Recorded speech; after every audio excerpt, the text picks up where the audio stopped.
오늘은 그 일상생활에서 우리가 접하게 되는 논증들이 어떤 형태가 있고 그것들을 어떻게 다뤄야 되느냐 그런 것에 대해서 알아보겠어요. 우선 PPT를 봅시다. 정호가 한번 읽어봐. 논증의 여러 형태. 네. 1번 전제들과 결론이 명확하게 기술된 논증. 2번 전제들 중 일부나 결론이 명확하게 기술되지 않은 논증. 3번 형식적 구조가 복잡한 논증. 결론이 제시되지 않고 전제들로부터 결론의 도출을 요구하는 논증, 퍼즐이나 시험 문제, 건전한 것으로 평가되는 논증의 결론이 명백한 거짓이거나 논리적 모순인 논증, 패러독스. 첫 번째 경우는, 첫 번째 형태의 논증은 여태까지 우리가 그 강의하면서 많이 들었던 거죠.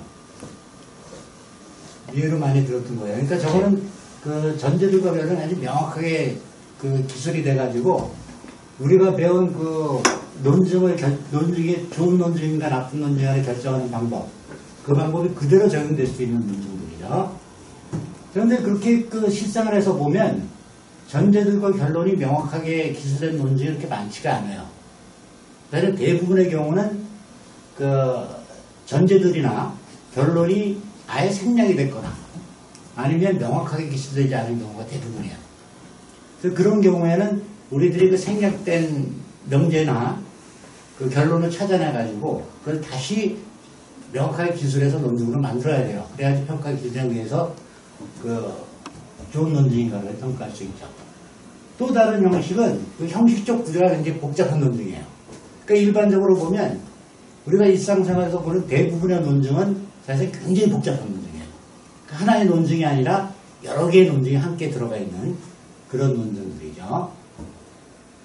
그 네 번째는 이건 좀 특이한 경우인데 우리가 퍼즐이나 시험 문제 같은 데서 보는 거. 퍼즐을 보면 어떻게 돼 있어요? 퍼즐은 조건들이 나와 있죠. 조건들이 나와서 그 조건에 따르면 어떤 결과가 도출되느냐 이런 걸 묻는 거란 말이에요. 그러니까 그런 퍼즐이나 시험 문제 같은 거에 해당하는 그런 논증 형태예요. 그러니까 논증이라고 볼 수 없지. 사실 어떻게 보면 결론을 도출하라는 얘기예요. 다섯 번째는 이건 패러독스에 주로 해당하는 건데 건전한 것으로 평가되는 논증의 결론이 명백하게 거짓이거나 아니면 논리적 모순이 도출되는 그러한 경우예요. 이게 아주 재밌는 경우죠. 사실 이 다섯 가지 부분이 어떤 뭐 학문적인 엄밀성에 의해서 구분된 게 아니에요. 어떻게 구분했겠어요? 내 원하는 대로 그냥 구분했어요. 그 왜 그렇게 구분했냐 하면 강의 편의상 이렇게 구분한 거예요. 우선 첫 번째 거에 대해서 좀 알아봅시다. 첫 번째 형태의 논증. 저거 하기 전에 우리가 일상생활에서 접하는 논증을 좋은 논증인가 아닌가를 평가하는 방법은 뭐예요? 기준은? 기준이 뭐였었죠? 뭐에 의해서? 타당성? 개연성? 건전성은 뭐에 대한 거예요? 건전성이 실제로 좋은 논증인가 여부를 판단하는 거죠. 그러니까 일상생활에서 우리가 접하게 된 논증이 좋은 논증인가를 평가하려면 뭐에 의해서 평가해야 돼요? 건전성에 의해서 평가해야죠. 자, 건전한 논증이려면 어때야 돼요? 건전한 논증을 평가하려면 어때야 되죠? 건전한 논증이려면 우선 논증이 논리적으로 좋은 논증이에요. 그렇죠? 논리적으로 좋은 논증이려면 몇 가지 어때야 돼요? 타당하거나 개연성이 높거나 그래야 되죠. 그 다음에 두 번째 기준은 전제들이 실제로 참여해야 돼요. 여기 지금 내가 써놨죠. 정호가 한번 읽어봐. 해석 논증이 건전한 논증인가를 평가하는 방법. 논리적으로 좋은 논증인지를 판단하라. 연역 논증의 경우 타당한가의 여부를 판단하라. 기납 논증의 경우 개연성이 높은가를 판단하라. 전제들이 실제로 참인가를 판단하라. 타당하거나 개연성이 높고 전제들이 실제로 참이면 건전한 논증이다. 자, 조고에 따라서 첫 번째 형태에 속하는 논증의 논증이 좋은 논증인가 한번 살펴봅시다.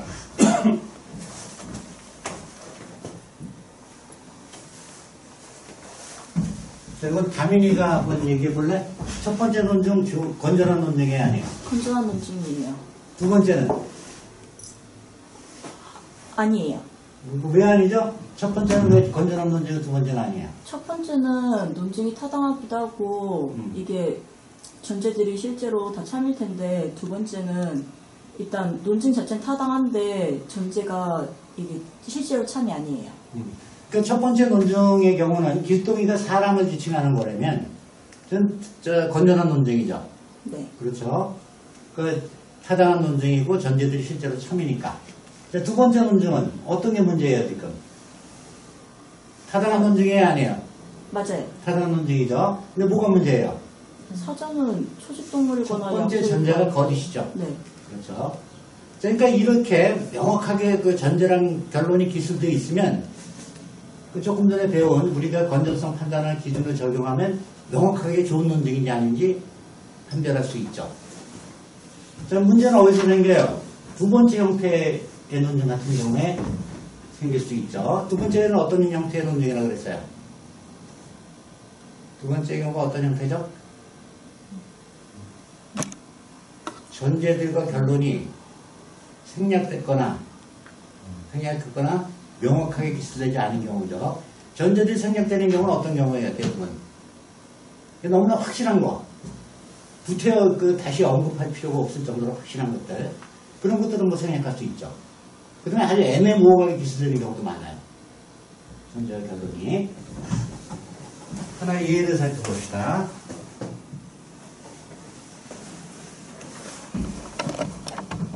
그 가정주부 A씨가 그 백화점 다니는 걸 좋아하는 사람이에요. 어느 날 그 백화점을 갔는데 제가 다니던 백화점을 2시쯤 갔어요. 오후 2시. 그 백화점 이름이 B백화점이라고 합시다. 근데 백화점이 텅 비어 있어요. 백화점의 주차장이. 그래서 어떻게 결론 내렸냐 하면 한번 읽어봐. 다민이가. 가정주부 A씨의 주장. B 백화점의 주차장이 텅 비어있는 것을 보니 이 백화점은 오늘 문을 열지 않았을 것이다. 이것도 일종의 논증이죠. 어떤 주장을 하고 있어요? A씨가. 백화점은 오늘 문을 이 열지 않았을 것이다. 백화점은 오늘 문을 열지 않았을 것이다. 이런 논증을 하고 있죠. 그럼 이 백화점의 이름을 내가 B라고 한다 그랬죠. 그럼 결론이 뭐예요? 이 사람의 주된 주장이. 백화점은 문을 열지 이 않았다. 백화점은 오늘 문을 열지 않았다. 그 다음에 전제는 주차장이 텅 비어 텅 비어있다. 백화점의 주차장이 B백화점의 주차장이 텅 비어 있다. 이거 타당한 논증이 아니에요.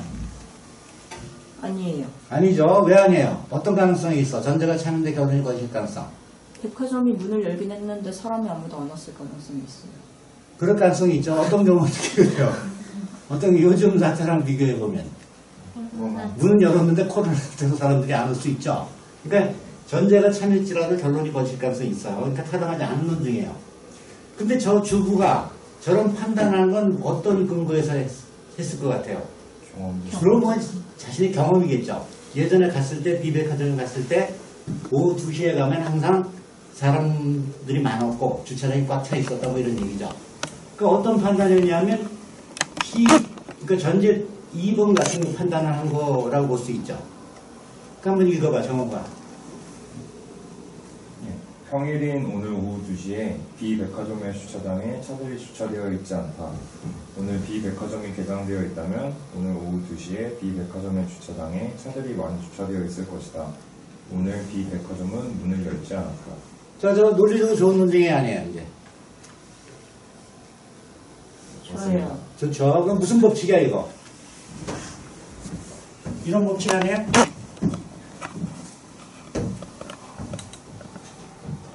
네모이면 네모이다. 그런데 어땠어요? 아, 정권공장. 정권문장이야? 네. 되어있지 않았다니까. 아, 그게 뭐예요? 후권. 후권문장의 법칙이죠. 전제들로부터 결론이 명백하게 연역적인 결론으로 도출이 돼요. 그러니까 타당한 논증이죠. 타당한 논증이에요. 자, 전제들 실제로 일어난 사건이라고 하면 건전한 논증이 아니에요. 건전한 논증이죠. 그러니까 그 전제들이나 결론이 생략되었거나 명확하게 있지 않았을 때 어떻게 해줘야 돼요? 이거를 명확하게 해줘야 돼요. 그 가능한 전제들이나 뭐 그 결론을 명확하게 기술해줘야 되겠죠. 그래야지만 우리의 그 기준으로 타당성이나 뭐 건전성을 평가할 수가 있어요. 그러니까 이런 경우에는 항상 우리가 뭘 생각해야 되냐 하면 어떤 전제가 생략됐냐, 아니면 이게 명확하게 기술되지 않은 면이 뭐가 있나, 이런 걸 찾아봐야 되겠죠.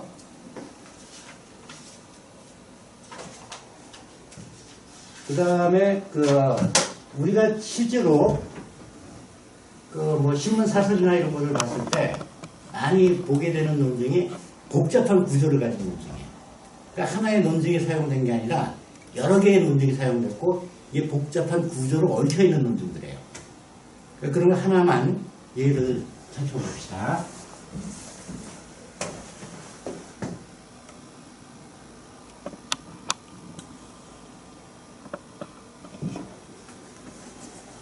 이건 기니까 누가 읽어볼래? 정호? 그래, 정호가 읽어. 예.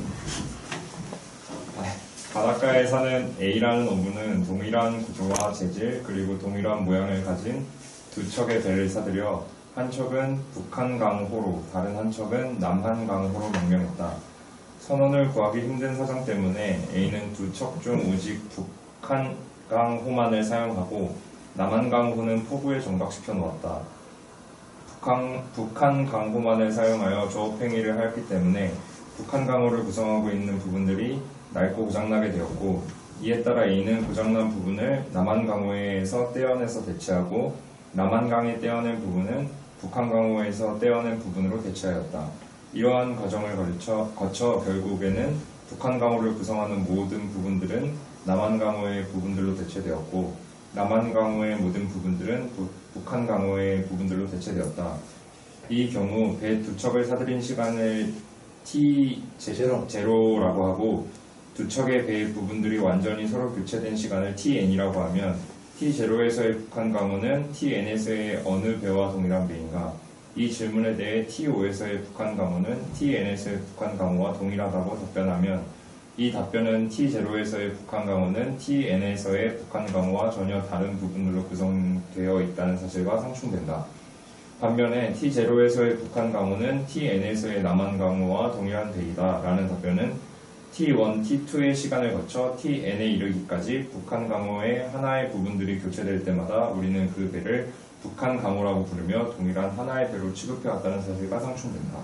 이건 그 타나톨로지 읽는다는 것의 서문에 나와 있는 그런 문장이에요. 좀 복잡하죠? 이런 복잡한 문장의 경우에는 우선 해야 될 게 뭐냐면 주된 주장이 무엇인가, 이걸 찾아내야 돼요. 어떤 주장을 하려고 그러는 거예요? 어떤 주장을 하려고 그러는 거지? 가면이 남는 얘기야. 어떤 주장이 있는 것 같아? 그럼 뭘 얘기하려고 그러는 거지?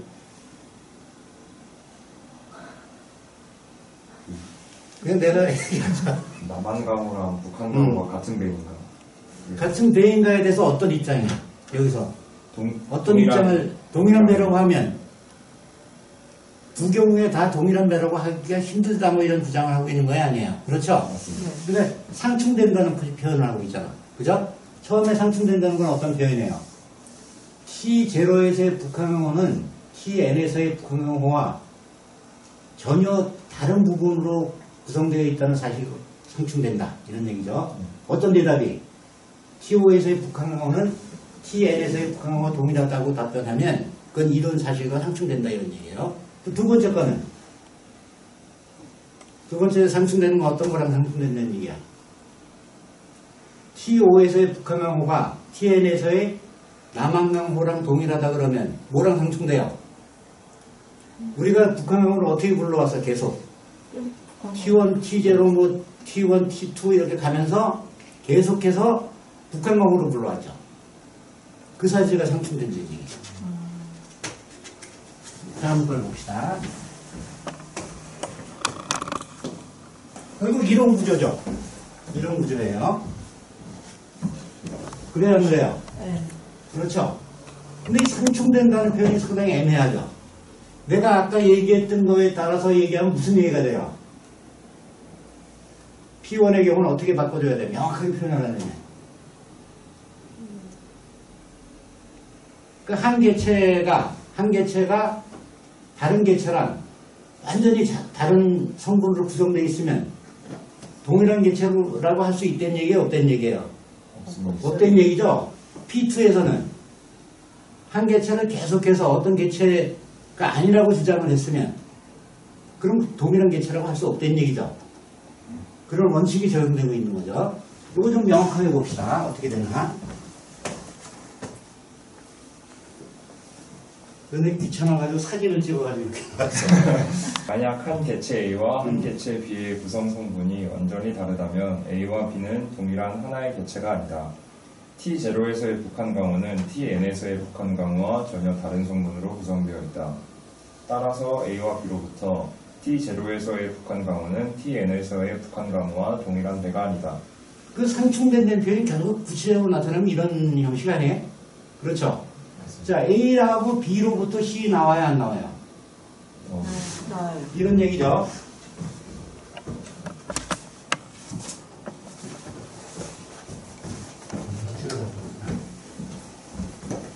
A하고 B하고 이거 타당한 논증이 아니에요. 이거 타당한 논증이죠. 네. 그 다음에 P2 한번 읽어봐. 만약 P2 프라임. T0에서 Tn에 이르기까지 하나의 개체 A를 B로 간주하지 않았다면 A와 B는 동일한 하나의 개체일 수 없다. T0에서의 북한 강우는 T0에서 Tn에 이르기까지 남한 강우로 간주되지 않았다. 따라서 D와 E로부터 T0에서의 북한 강우는 Tn에서의 남한 강우와 동일한 배가 아니다. 자, 이것도 봅시다. D하고 E로부터 F가 연역적으로 도출돼야 안 돼요. 예. 그렇죠? 이것도 타당한 논증이죠. 이게 타당한 논증이에요. 그러니까 두 개의 논증이 사용된 거죠. 그 다음에 마지막 부분은 뭐로부터 나온 거예요? 결론.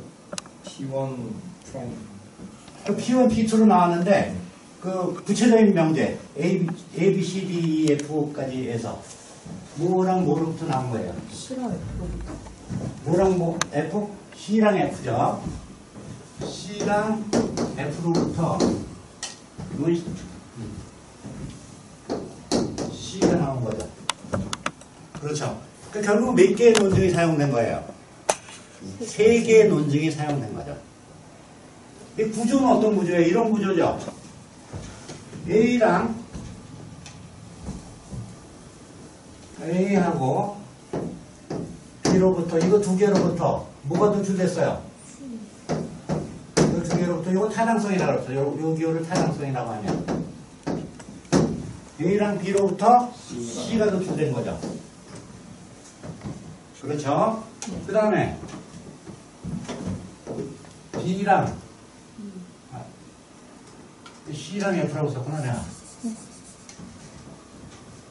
그건 맞네. 이게 D지. 그래서 내가 D라고 썼지. D랑 E에서 D랑 E구나. 이거 F 아니에요?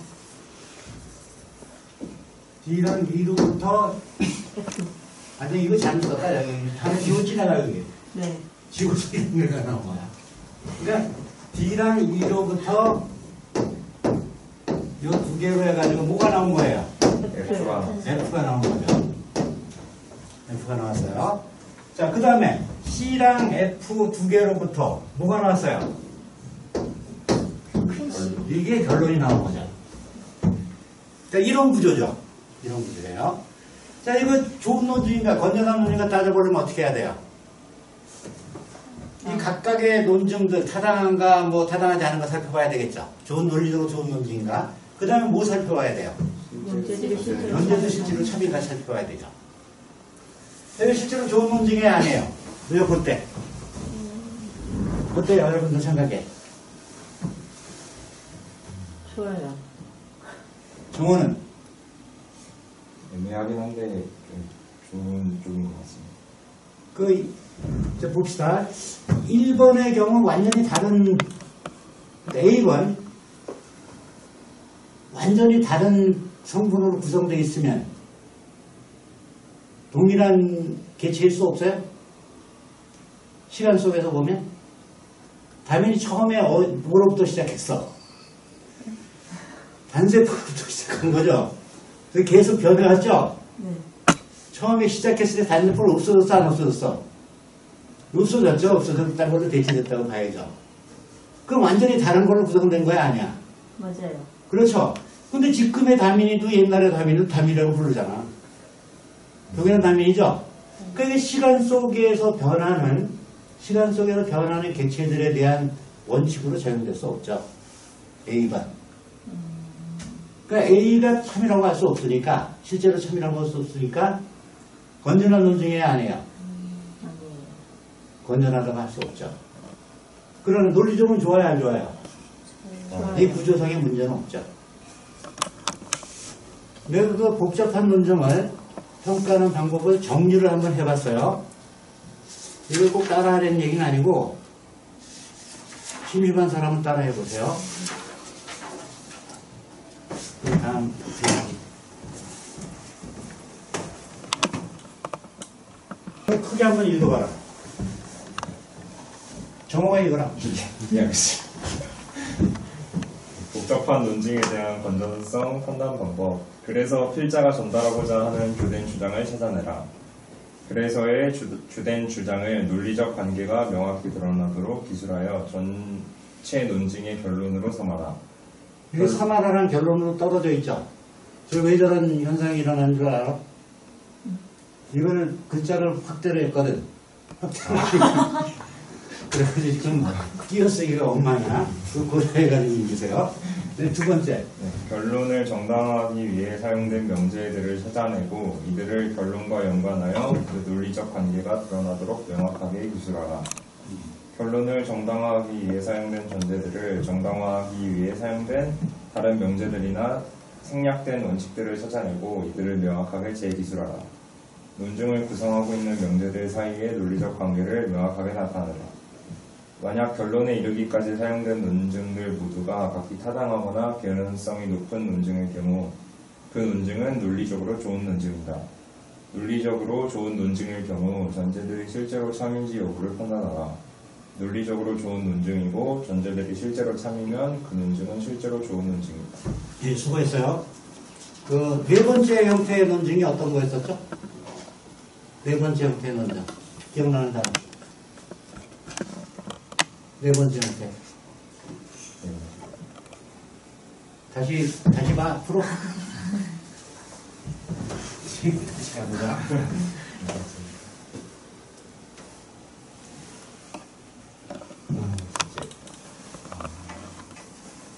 뭐예요? 어떤 거예요? 퍼즐이나 그러니까 퍼즐 같은 거죠. 그러니까 퍼즐에 대해서 알아보고 그 퍼즐 끝나고 난 다음에 잠시 쉬었다가 패러독스로 들어갑시다. 그 퍼즐로 들어갑시다.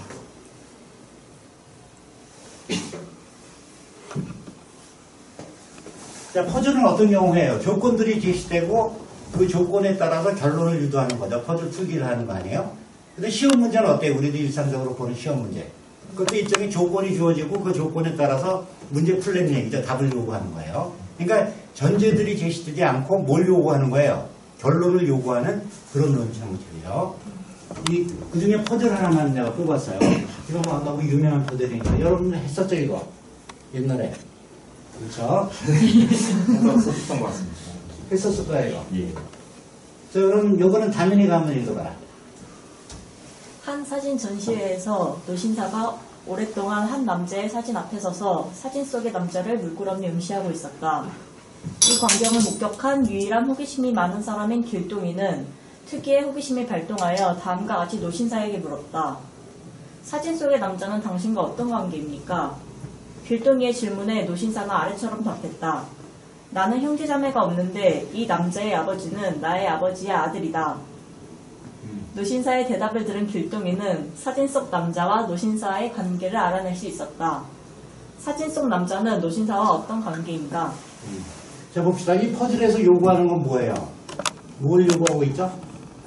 사진 속의 남자랑 노신사 사이의 관계죠. 관계를 밝혀내라. 이런 얘기예요. 그 퍼즐을 풀기 위해서 핵심적인 그 힌트가 되는 내용이 뭐예요? 나는 형제자매가 없는데 이 남자의 아버지는 나의 아버지의 아들이다, 이런 얘기죠. 그러니까 결국 논증으로 따져보면 이런 식의 얘기 아니에요? 나는 형제자매가 없다. 내가 누구예요? 내가. 여기 노신사. 나는 형제자매가 없다 그랬는데, 내가 누구죠? 노신사. 그러니까 첫 번째 전제는 노신사는 형제자매가 없다. 없다요. 두 번째는 이 남자의 아버지는 나의 아버지의 아들이다. 이 남자는 누구예요? 사진 사진 속의 속 남자. 남자. 사진 속 남자. 남자의 아버지는 나는 누구예요? 노신사. 노신사의 아버지의 아들이다. 이런 얘기죠. 네. 그렇죠? 그 요구하는 건 뭐예요? 사진 속의 남자는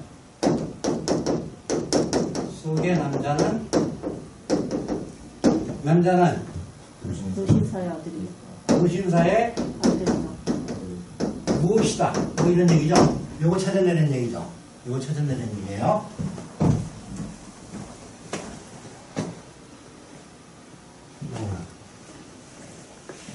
자, 무엇이에요? 노신사의 아들이요. 아들이죠. 왜 이렇게 나와요? 이거 설명을 해봐. 풀이 과정.